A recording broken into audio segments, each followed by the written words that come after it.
जोजो टीवी। एक जंगल में एक चील और एक कौवा रहा करते थे। कौवे ने एक ऊंचे पेड़ पर अपना घोंसला बनाया हुआ था और वहीं चील ने उसी पेड़ के ऊपर पहाड़ी पर अपना घोंसला बना रखा था। चील बहुत चालाक और होशियार थी और साथ में ताकतवर भी। कौवा उसे देखकर हमेशा चलता रहता था। यह चील दिखने में तो मेरे जैसी ही है, लेकिन है बड़ी चालाक और होशियार। मुझे भी इसके जैसा बनना है। एक दिन वो कौवा हिम्मत करके चील के पास गया। चील जी नमस्ते। कौन हो तुम और यहाँ क्या करने आए हो? चील जी, मैं पहाड़ी के नीचे उस पेड़ पर रहता हूँ। मैं आपको रोज शिकार करते देखता हूँ। मुझे भी आपकी तरह ताकतवर बनना है। अपनी ताकत का राज मुझे बताइए। चील ने हंसते हुए कहा, अरे कोई राज नहीं है, तुम बस मुझे शिकार करते देखा करो और वैसे ही करना शुरू कर दो।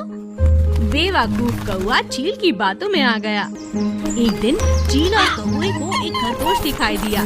चील ने ऊंची चट्टान से उड़ान भरी और तेजी से उड़ान भरते हुए उस खरगोश को दबोच लिया और अपने पंजों में उठाकर उसे घोंसले में ले जाकर खाने लगी। कौवा यह देखकर हैरान रह गया और चील की नकल करने लगा।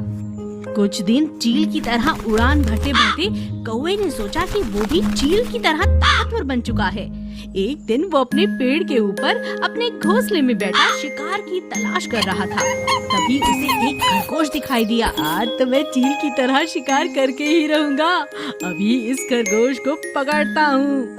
कौवे ने चील की तरह पेड़ के ऊपर ऊंचाई से उड़ान भरी और खरगोश को पकड़ने के लिए चल पड़ा। लेकिन खरगोश ने कौवे को अपनी ओर आते हुए देख लिया। अरे भागो भागो भागो!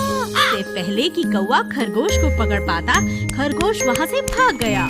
लेकिन इससे पहले कि कौवा संभल पाता, बहुत देर हो चुकी थी और कौवा चट्टान से टकराकर बुरी तरह से घायल हो गया था। मुझे अब चील नहीं बनना, मैं कौवा ही ठीक हूँ। ना मैं चील की तरह उसकी नकल करता और ना ये हाल होता। मैं सच में मूर्ख हूँ, बहुत बड़ा मूर्ख। चील यह सब देखकर जोर जोर से हंसने लगी। हाँ, तुम मूर्ख हो, अब तो तुम्हें समझ आ ही गया होगा। चील बनना तुम्हारे बस की बात नहीं। गुफा का रहस्य और शेर खान। जंगल का राजा शेर बहुत ही ज्यादा बुद्धिमान और समझदार था। उसे अपनी प्रजा की रक्षा हमेशा से करनी आती थी। लेकिन इस बार राजा शेर के सामने एक बहुत बड़ा संकट आकर खड़ा हो चुका था।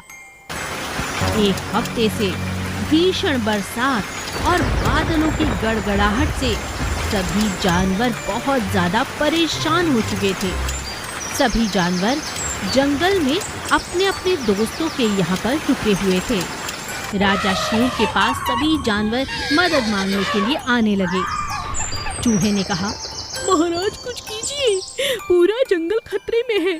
अगर इसी तरह बारिश होती रही तो हम सब बाढ़ की चपेट में आ जाएंगे। हाथी ने कहा, महाराज मेरा एक प्रस्ताव है आपके सामने। अगर आप कहें तो हम सब एक योजना बनाकर ऊपर की पहाड़ी के पास जाकर रह सकते हैं। यहाँ अब खतरा है, यहाँ रहना बहुत खतरनाक है। राजा को हाथी की बात बहुत पसंद आती है। राजा सभी से कहता है, बहुत बढ़िया बात कही है हाथी ने। हम सबको ऊपर वाली पहाड़ी के पीछे चले जाना चाहिए। हम सब मिलकर वहाँ बढ़िया बढ़िया घर बना लेंगे। कुछ ही दिनों की बात है, हिम्मत मत हारो साथियों। मगर राजा की बात सुनकर एक खरगोश जोर से डरकर बोला, हाँ? क्या कहा? ऊपर की पहाड़ी? नहीं नहीं नहीं, वहाँ से मरकर मेरे माता पिता की मृत्यु हुई थी। वो पहाड़ी बहुत ही खुफिया है। महाराज, मैं वहाँ नहीं जाऊँगा और आपसे भी यही कहता हूँ कि कोई वहाँ ना जाए। वो भूतिया है, भूतिया। चुप हो जाओ खरगोश।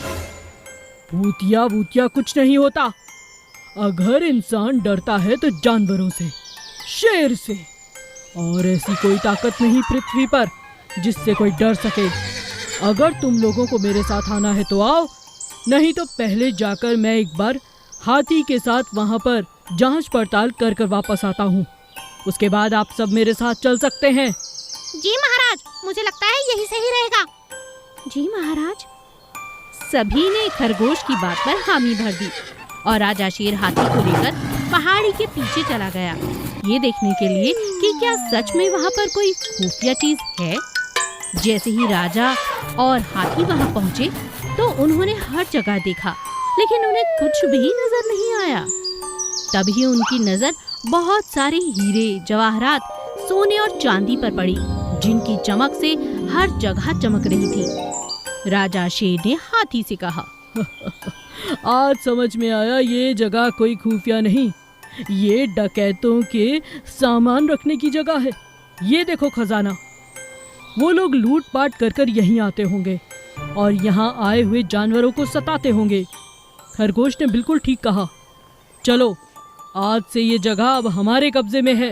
इन बंदूकों को अपने कब्जे में ले लो और सभी जानवरों को आदेश दो कि तुरंत यहाँ आ जाएं, ताकि हम अपना जीवन बचा सकें। एक बार हमें देख लिया ना तो ये डकैत यहाँ आना बंद ही कर देंगे। और ठीक ऐसा ही हुआ। राजा और जंगल के सभी जानवरों के वहां जाने के बाद उन्हें तो सुरक्षा मिली ही, साथ ही डकैतों ने उस तरफ आना भी बंद कर दिया। इस तरह एक समझदार राजा के होते हुए पूरी प्रजा को सुरक्षा मिली।